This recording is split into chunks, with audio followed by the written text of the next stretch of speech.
Queridos, eu queria fazer uma breve retomada àqueles temas que estão ligados ao perdão. E quando a gente sabe qual o tipo de perdão, o que nós vamos fazer com o perdão, ou o que nós precisamos do perdão, porque há uma grande confusão na mente das pessoas em relação ao pecado. Nós estabelecemos uma regra de que o pecado, ele é visível, e o pecado ele não é visível, também visível, mas na grande maioria o pecado é invisível. Mas quando nós acostumamos com o pecado, quando nós nos acostumamos com o invisível, chega uma hora nós mesmos nos esquecemos que temos essa natureza, conforme diz o apóstolo Paulo, pecaminosa.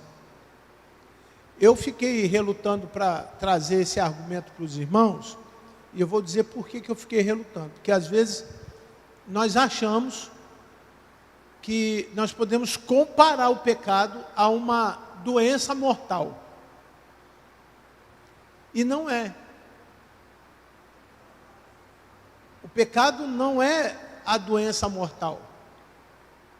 E por que o pecado não é a doença mortal?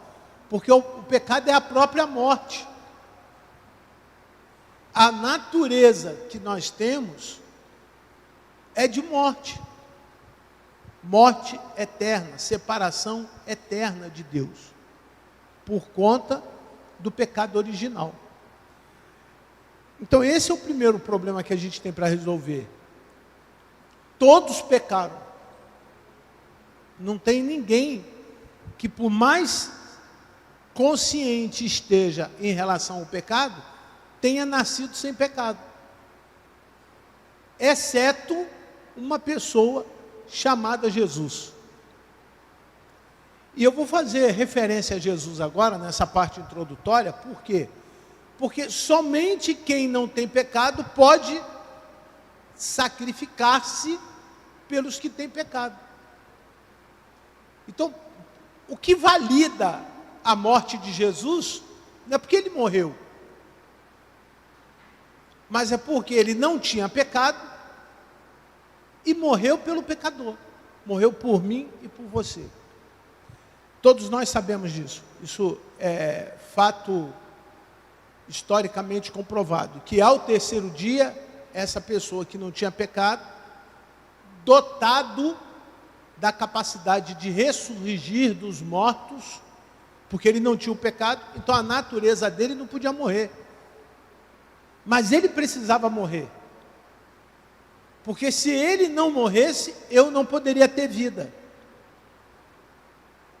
Parece um tanto confuso, mas quando você pega a palavra pecado, separa da natureza de Cristo, você vai entender como que é importante Jesus na sua vida. Porque sem a natureza de Cristo, nós ainda continuamos como? Pecadores. Sem nenhuma justificativa dos nossos pecados. Então, com a morte de Jesus, ele nos justificou.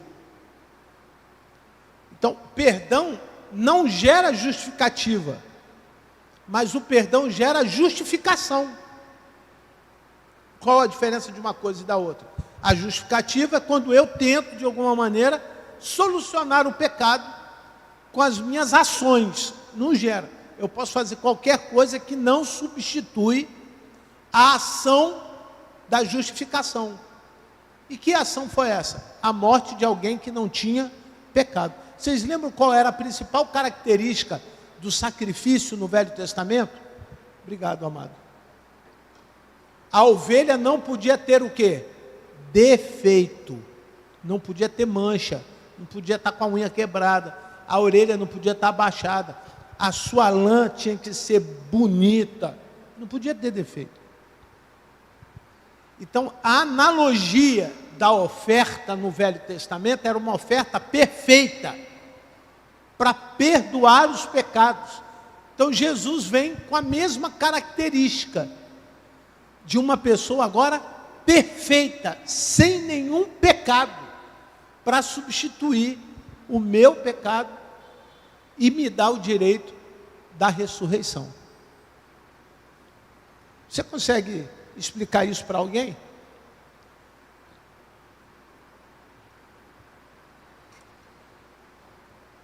Ficou claro que as pessoas precisam de uma oferta sem pecado para ter o seu pecado perdoado? E quem é essa oferta? Deus, em João 3,16, deixou muito claro. Porque Deus amou o mundo de tal maneira que enviou o seu Filho para morrer pelos meus pecados.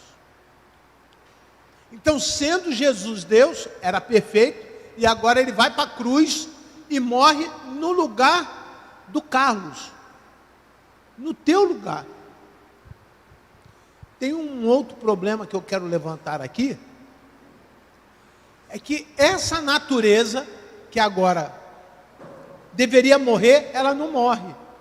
O apóstolo Paulo fala que é o velho homem, a velha criatura, que era para que eu sepultasse e colocasse o pé em cima dela e falasse: fica aí, não levanta de novo não.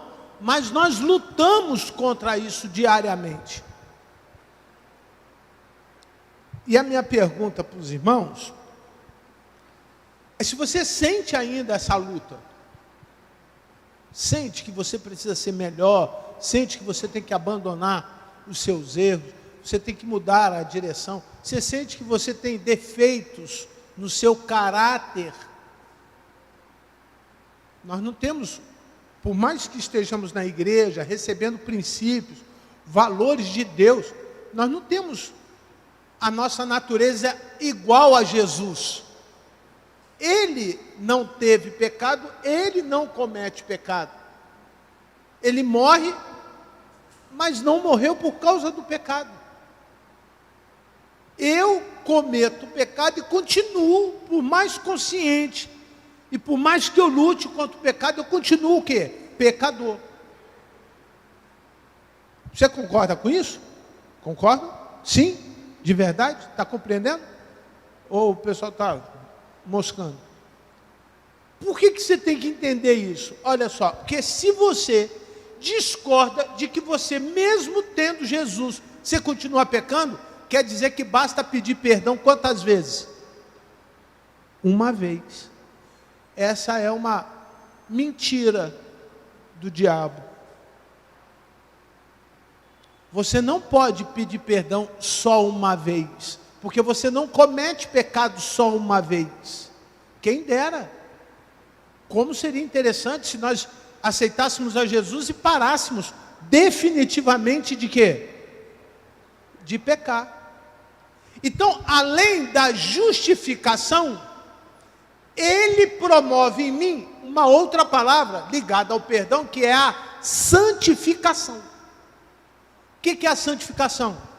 É esse caminho em que eu vou largando o pecado, eu vou me arrependendo do pecado, eu vou deixando de lado o pecado, eu vou ouvindo o Espírito Santo para não fazer mais isso, para não fazer mais aquilo, para deixar isso de lado, para fazer diferente, para ouvir mais a voz de Deus, para obedecer mais o Senhor.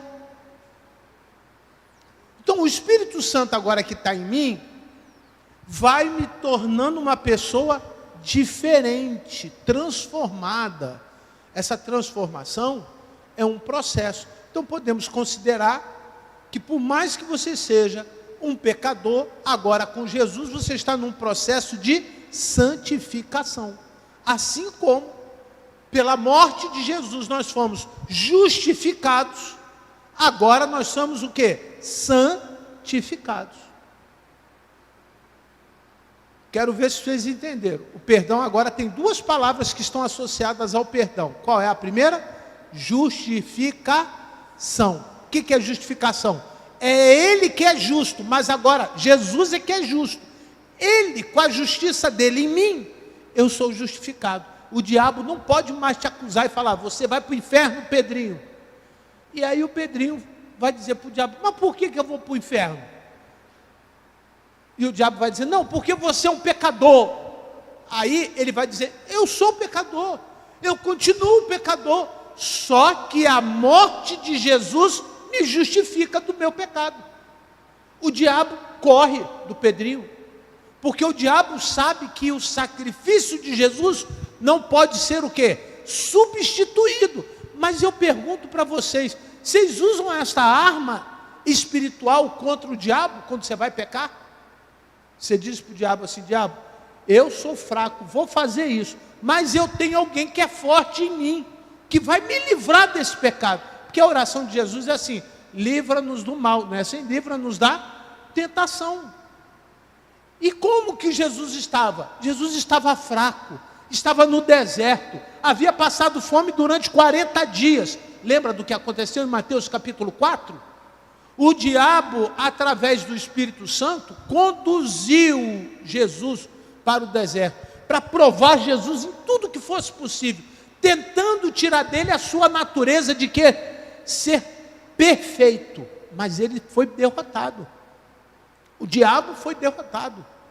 Prova de que quem tem Jesus no coração também pode derrotar o pecado, pode derrotar o mal, porque ele que agora habita em mim, me dá força para usar como argumento.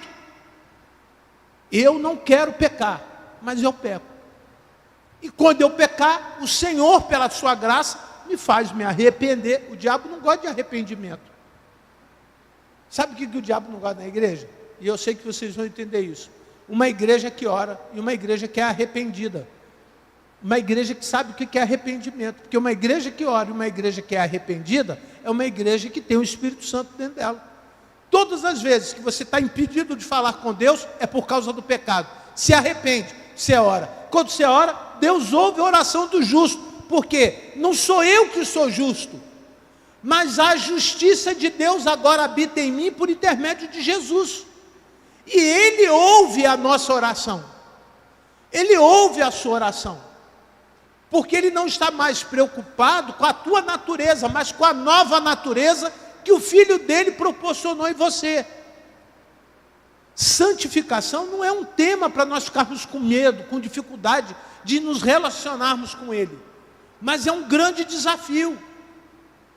É o desafio de que nos tornarmos semelhante a alguém que nós nunca vamos ser semelhante. Você já parou para pensar nisso? Jesus em tudo foi tentado e em nada ele pecou. Nós não, nós já nascemos com pecado. E se deixar, o pecado vai tomar conta da gente até o último dia. Está claro isso? Amém? Amém, queridos? De verdade, vocês compreenderam? Se sair agora alguém lhe perguntar, por que eu devo aceitar Jesus? Aí você vai lá, porque Ele vai te levar para o céu. Tem uma porção de religião que acha que também vão para o céu. O céu não é o nosso grande lugar.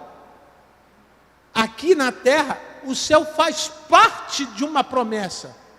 Mas a promessa maior é quando nós abrimos mão da morte e recebemos a vida eterna. Você já imaginou uma pessoa vivendo, esperando a vida eterna? É diferente. É diferente de quem vive não sabendo o que vai acontecer da sua morte após a morte. E aí eu separei alguns pecados. Eu só vou ler alguns, foram 6, e os últimos 3 vão ser a nossa meditação agora à noite.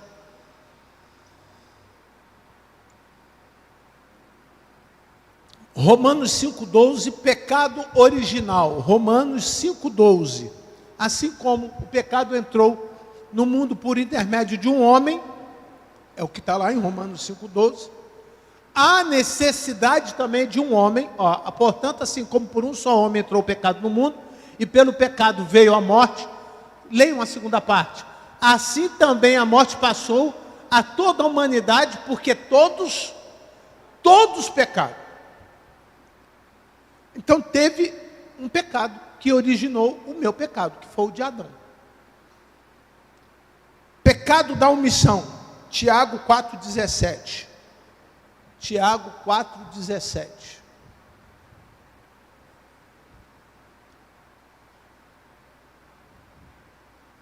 Portanto, aquele que sabe que deve fazer o bem e não faz, nisso está o quê? pecando. Omissão. Pecado da comissão. Esse aqui, mandaram mensagem e pediram para eu explicar de novo. Comissão é quando Deus te separa para fazer alguma coisa e nós não temos como negar isso. E eu dei o exemplo. Pastores, missionários, evangelistas, diáconos, outras funções que foram dadas de forma espiritual para você fazer. Quando você nega isso, isso é pecado. Leia, por favor, 1 João 3,4. 1 João 3,4. Todo aquele que pratica o pecado também transgride a lei, porque o pecado é a transgressão da lei. A lei, você precisa se associar a ela para entender. Quem não conhece a lei não comete pecado. Mas nós sabemos a lei, porque está escrito na Bíblia. Então, se nós deixamos, por exemplo, ide por todo mundo pregar o Evangelho. Se eu não faço isso, eu estou cometendo o quê? Pecado. Orai sem cessar. Se eu não faço isso, eu estou cometendo o quê? Domingo, eu vou tirar o sábado, porque vocês entendem que é uma questão de separarmos um dia para o Senhor. Certo? Domingo é dia do Senhor. Se eu não faço isso, eu estou cometendo o quê? Pecado. É comissão. A lei já falou isso. Nós devemos tomar conta dos órfãos e das viúvas. Se nós não fazemos isso, a propósito, quero lembrar os irmãos do compromisso com a cesta, que não foi só mês passado, não. Eu tenho que trazer café para esse mês. Eu já estou orando para baixar o valor, porque tá ruim. Não é, Maria? O meu são 10 quilos de café. Então eu tenho que pedir ao Senhor, baixa o café, Jesus, baixa o café. Eu sei que você tem o seu compromisso. Não é só isso, não é a obrigação, é quando eu não faço, além da obrigação, eu cometo o quê? Pecado. O pecado contra o Espírito Santo, Marcos 3:29.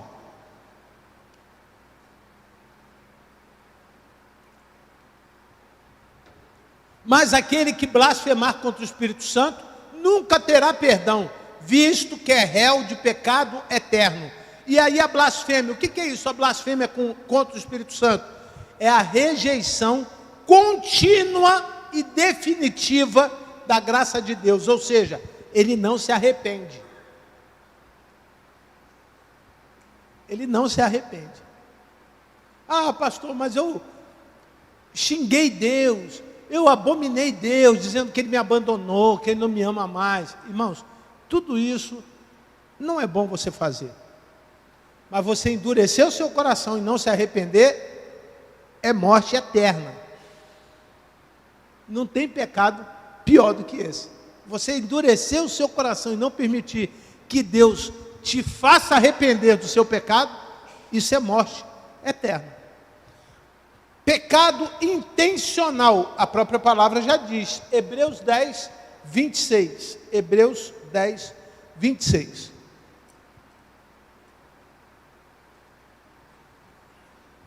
Porque se continuamos a pecar de propósito, depois de termos recebido o conhecimento da verdade, já não nos resta sacrifício pelo pecado. Você sabe que é errado, irmão? Para. Não continua. Para. E se não sabe, pede ajuda ao Senhor e os seus amigos espirituais para que você saiba o que é pecado, para não continuar fazendo. Ainda, pecado da murmuração. 1 Coríntios 10, 10. Ora, irmãos, não quero que vocês ignorem, não fiquem murmurando como alguns deles murmuraram e foram destruídos pelo exterminador. Olha que coisa triste. Você constantemente briga com Deus por aquilo que Deus está fazendo por você. Eu quero lembrar vocês o seguinte: Deus é bom, Deus é misericordioso, Deus é amor. Tem coisa melhor do que essas três coisas? Se vem de Deus, ou é bom, ou é agradável, ou é perfeito, irmão. Não reclame com Deus. Aceite. Agora, eu parei e eu quero falar sobre os últimos 3. Êxodo capítulo 20, versículo 3. Esse dá 1 hora de papo. Mas nós não vamos usar 1 hora, não. Todos, por favor. Não tenham outros deuses. Será que para trás de mim eu posso ter? Diante, quer dizer, na frente. Para trás eu posso ter? Pode ser que você tenha sido um católico, um budista, um espírita, um kardecista, um shintoísta, um islâmico ou um judeu. Você pode ter tido outra religião. Por que eu estou dizendo isso? Porque você precisa deixar essa religião. Vamos ver alguns hábitos e costumes das velhas religiões, que são fundamentais. E que normalmente durante o ano a gente lida com isso com muita dificuldade. O Brasil, até 1845, ele não era laico. O Brasil tinha uma religião predominante. O Estado se tornou refém da religião predominante e disse o seguinte: olha, nós precisamos separar a igreja do Estado. Então ninguém mais pode declarar que o Brasil tem esta ou aquela religião. E aí aconteceram 2 coisas com isso. A primeira, esse é assunto moderno, cai em prova de Enem. Liberdade religiosa. Com a liberdade religiosa, nós vimos a bagunça que tem hoje dentro das igrejas. E a segunda, que é tão importante quanto a primeira, que você muitas vezes você nem se atenta a isso. Além da liberdade religiosa, liberdade de expressão. Que também a gente chega na igreja, as pessoas dizem assim: não, eu posso fazer o que eu quero, eu posso falar o que eu quero, eu posso me vestir do jeito que eu quero, porque eu tenho liberdade para isso. A Constituição de 1988 me garante essa liberdade, a ponto de eu esclarecer um fato para vocês. O que é o abuso religioso? É quando um líder religioso impede o uso da liberdade de expressão dos seus fiéis. Hoje isso é crime. Só que no Velho Testamento, por mais difícil que fosse, eles eram mais organizados do que o Novo Testamento. No Velho Testamento, Moisés só tinha uma liberdade. Vocês lembram qual era a liberdade que Moisés tinha? Como que Deus falava com Moisés? Moisés, vira, porque se você olhar para mim, você morre. Mas Deus falava pessoalmente com Moisés. Concordam comigo? Concordam? Moisés sumia, deixava a galera lá com Arão e com U, às vezes com Miriam, e ia conversar com Deus, e Deus falava como com Moisés? Pessoalmente. Lembre disso. A idolatria é nós tirarmos esta relação de falar com Deus pessoalmente. Então, se você vai numa igreja que adota o santo como maneira para falar com Deus, isso é o quê? Não é por causa do santo, gente. É porque ao invés de eu falar direto com ele, eu botei alguma coisa no meio. A imagem. Compreenderam? Compreenderam o negócio? Tudo que eu colocar entre eu e Deus é o quê? Idolatria. A gente pode não ter santo, mas se o meu cargo como pastor for mais importante do que eu falar com Deus, é idolatria.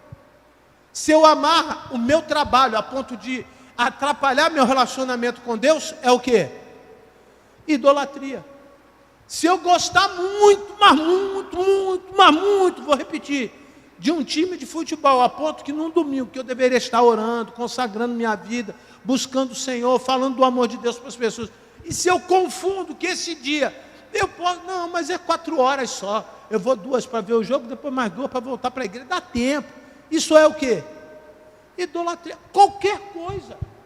Celular, se você fizer da tua vida escravo disso aqui, colocar Deus em segundo plano, e interessante que quem inventou isso tem um negócio lá que diz quantas horas você está em cada um dos aplicativos. Você já viu isso? Já viu no celular? O WhatsApp, 7 horas. Instagram, 18 horas. TikTok, 24 horas. Você olha, abre lá, tem gente que fica 24 horas num aplicativo.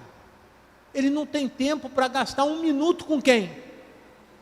1 minuto com quem? É idolatria. Os nossos cultos, se nós substituirmos a pessoa de Deus, é idolatria. Não, eu gosto muito de ver os irmãos cantando. Eu vou lá para ouvir os irmãos cantando. É idolatria. Então a idolatria hoje, ela ficou muito artificial. E tornou a igreja artificial. A grande maioria dos nossos erros são cometidos por falta de quê? Profundidade espiritual. Como diz o apóstolo Paulo, vocês são meninos. E ainda andam como meninos. Mas vocês já estão muito tempo convivendo com coisas grandes, que deveriam já amadurecer e se tornar um homem adulto, com coisa grande, coisa séria. Mas eu confesso que às vezes nós vamos estar em ambientes que só tem meninos. Eu respeito, não dá para fazer coisas sérias com criança, elas não têm a capacidade de responsabilidade de um adulto. Nós não podemos perder a paciência com essas pessoas. Nós não podemos deixar de amar. Tu já imaginou você deixar de amar seu filho? 3 aninhos? Você falou, não cospe ele. Come tudo. Não quero comer não. Não pode rabiscar a parede. No dia seguinte você volta, está tudo rabiscado. Você vai falar para o teu filho, vai embora, que eu não amo você mais não, porque você é uma criança e eu não gosto mais de você? Não. Mas essa criança tem que crescer. E aí, você não pode deixar que as coisas que você faz se tornem mais importantes do que Deus. Você precisa falar para Deus, eu gosto muito, mas gosto muito de pudim. Mas se for necessário eu abrir mão do pudim para ter uma boa relação com o Senhor, eu vou abrir mão do pudim. Senhor, eu gosto muito dessa roupa. Como eu gosto dessa roupa? Essa roupa me faz tão bem. Mas se te incomoda porque esta roupa, ou este comportamento, ou essa atitude não é boa, irmão, isso não tem nada a ver com religião. Tem nada a ver com religião. Isso não tem nada a ver com cultura. Tem gente que fala, não, mas é a cultura. E aí a cultura, a gente pode fazer o que quiser. Isso é abuso. O apóstolo Paulo diz que isso não é bom para a igreja. Você abusar da liberdade que o Espírito Santo te dá, vai trazer problema para a tua vida. Você vai ver que você vai fazer coisa que você não vai sustentar. Porque todas as coisas completem. São lícitas. Todas as coisas são. Você pode fazer tudo. E aí você junta meia dúzia de irmão que faz igual a você e faz o quê? Não, está todo mundo concordando. Mas se você sair daquele ambiente e tiver um irmão que se escandalizar, basta ele se escandalizar, você é réu do pecado. Então você não pode fazer tudo.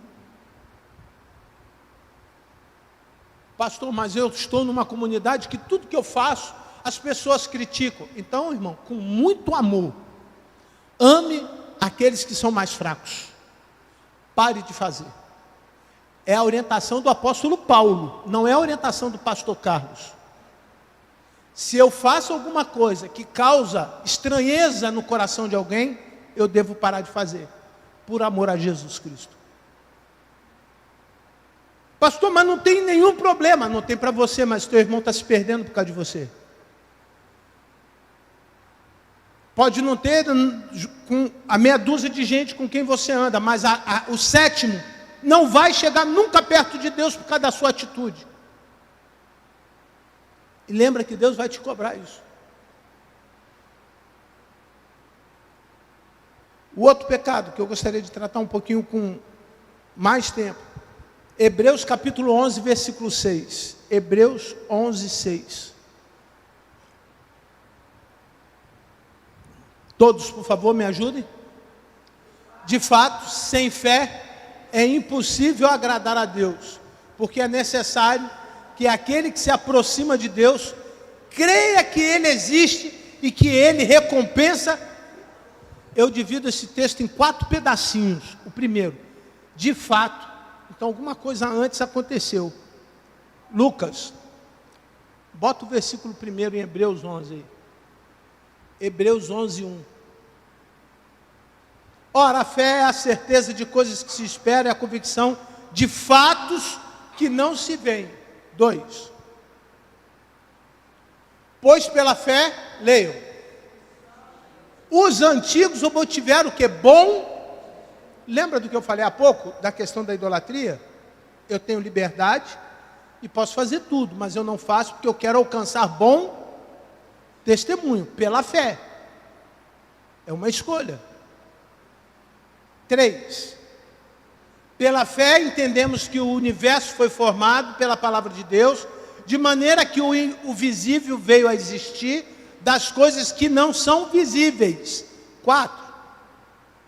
Pela fé, agora leiam por favor, com bastante atenção. Abel ofereceu a Deus um sacrifício mais excelente do que quem? Caim. Por que ele diz isso? Por que o autor prevê isso? Porque Abel sabia que precisava de perdão por seus pecados. E ele fez da maneira correta. Morreu por isso. Pelo qual obteve o quê? Obteve, continue o texto, obteve testemunho de ser justo, tendo a aprovação de Deus quanto às suas ofertas. Volta, por favor. Por meio da fé, mesmo depois de morto, ainda o quê? Fala, porque ele não morreu. Quem morreu foi quem? Caim. O que Deus fez com Caim depois de ter matado Abel? Primeira coisa, marcou Caim e toda a sua geração. Essa geração ruim que a gente vive é descendente de Caim. Marcado por 3 coisas. Essa geração: dureza de coração. Você não vê? A galera sabe Jesus, conhece da igreja. Alguns, numa grande maioria, já foram membros de igreja. Alguns já foram pastores. Alguns já tiveram seminários e bons seminários. Mas a dureza do coração é tão grande que eles não se arrependem. Segunda característica desta geração, olha só, eles são perversos. Não são perversos? O que é uma pessoa perversa? Ela não deixa de fazer o que é mal. Ela não só tira o seu celular, se ela tiver oportunidade, ela dá um tiro na tua cabeça, para ver o miolinho voando. E se errou, ela volta para ver que você ficou ali no chão mesmo e acaba. Perverso. Geração ruim. Não tem idade não.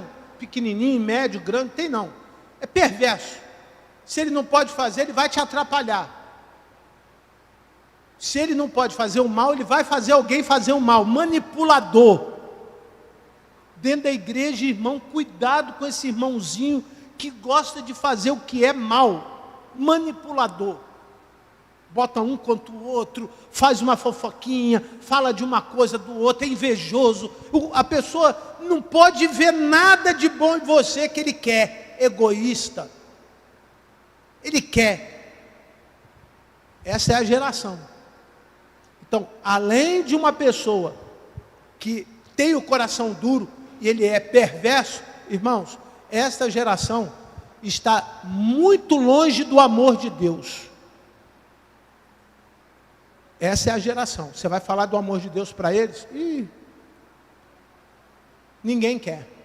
Pode estar morrendo.